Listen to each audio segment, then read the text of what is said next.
January 7th, a tiny new friend.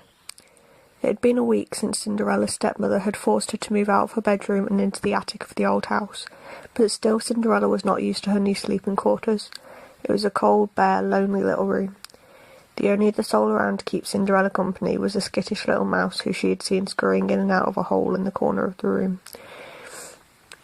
She'd always been fond of animals, and mice were no exception, but how could she let the little fellow know that he shouldn't be afraid of her? Well, thought Cinderella, he must be cold and hungry. So one day, at supper time, Cinderella slipped a piece of cheese into her apron pocket, and that evening, when her work was finished, Cinderella hurried up to her room and pulled out her sewing basket. She used some scraps of fabric to make a mouse-eyed suit of clothing, a red shirt and a cap, a tiny orange coat and 2 brown slippers. "A tiny outfit for my tiny friend," she said. Cinderella carried the clothes over to the mouse hole and out before it. She pulled the cheese out of her pocket and placed it, with the clothes, in the palm of her hand.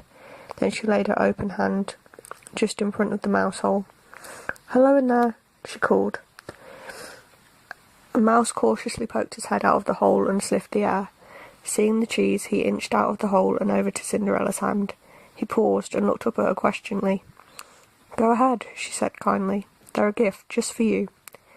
Seeming to understand, but still skittish, the mouse scampered onto her palm, picked up the cheese and the clothes, and hurried back into the mouse hole.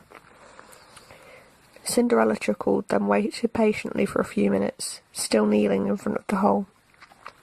"Well," she called after a short while, "let me see how they look on you." Timidly, the mouse came out in his new outfit. Cinderella clapped her hands. "Perfect," she said. "Do you like them?" The mouse nodded, then he jumped as if an idea had just occurred to him. He scurried back into the mouse hole. Cinderella frowned. Had she frightened him? But her worries vanished when the mouse reappeared, along with several other mice who followed timidly behind him. "More friends!" Cinderella cried. She hurried to get her sewing basket, delighted to have found the warmth of friendship in the cold attic room.